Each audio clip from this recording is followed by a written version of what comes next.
dia itu tidak tersesat. Awalnya tidak tersesat. Itu kan jalan besar. Jalur pendakian Mongkrang itu besar sekali, lebarnya aja 4 meter. Kalau saya ukur perkiraan tuh, segini 4 meter. Itu mustahil menyesatkan orang itu. Nah, ini ada karena anak ini beberapa kali mendaki lari di tempat itu. Ini semacam Sosok relawan Wanadri menjadi kunci dalam penemuan jenazah pendaki yang sempat dilaporkan hilang di Bukit Mongkrang, Karanganyar bernama Yazid Ahmad Firdaus pada Selasa 10 Februari. Berbekal pengalaman panjang dalam operasi pencarian dan penyelamatan, tim melakukan analisis mendalam sebelum akhirnya menemukan korban di aliran Sungai Mitis. Salah satu anggota relawan Wanadri Bandung bernama Sugiarto 55 tahun mengatakan lokasi penemuan bukanlah kebetulan, melainkan hasil analisis data survivor. Tim mengolah informasi terkait dengan usia, kebiasaan, pengalaman, serta tujuan pendakian korban sebelum menentukan titik pencarian. Pencarian sebelumnya sempat dilakukan beberapa kali, namun belum membuahkan hasil hingga akhirnya diperpanjang secara mandiri. Berdasarkan analisis, Yazid diketahui memiliki hobi trailer dan sudah beberapa kali mendaki Bukit Mongkrang.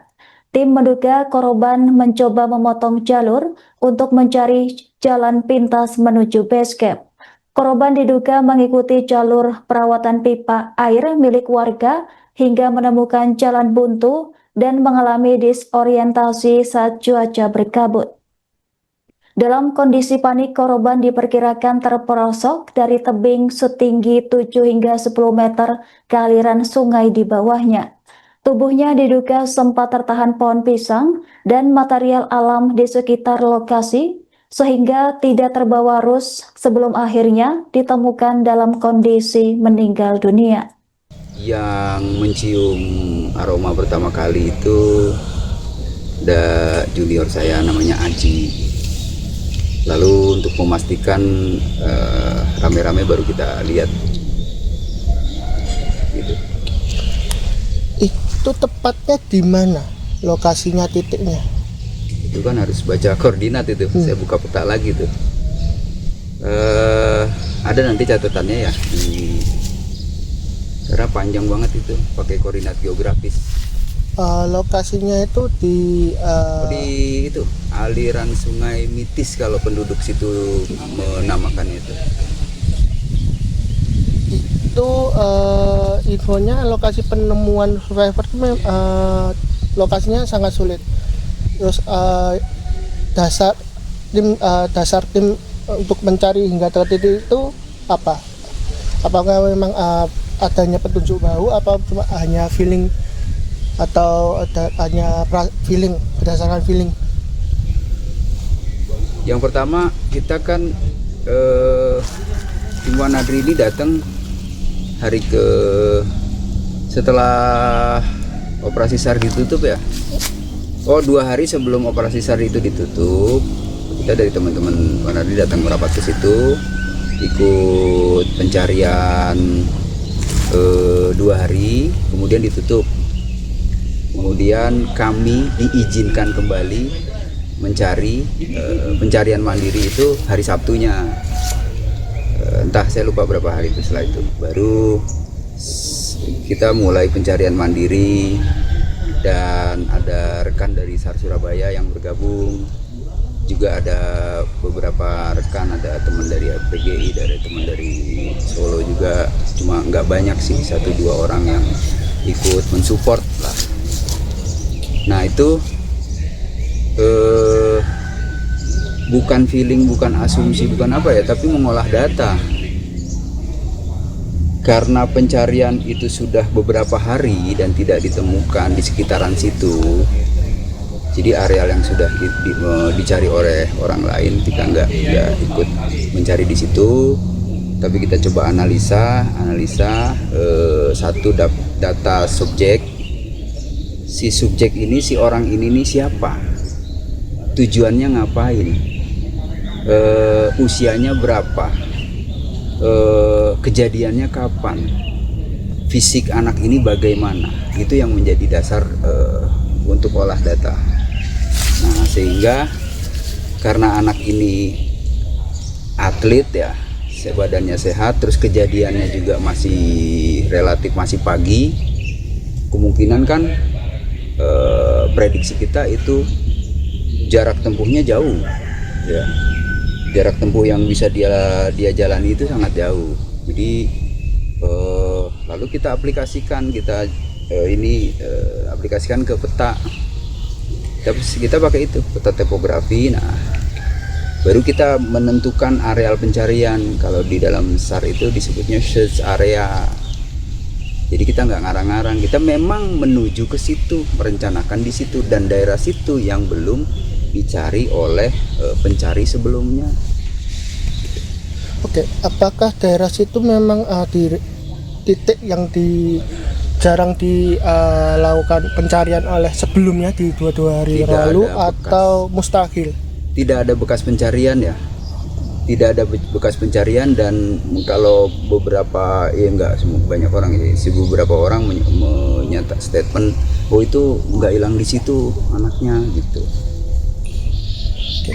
Kalau berdasarkan teori yang jenengan Bapak dan tim lakukan itu, survivor ini bagaimana bisa sampai sana? Apakah memang tersesat atau terperosok?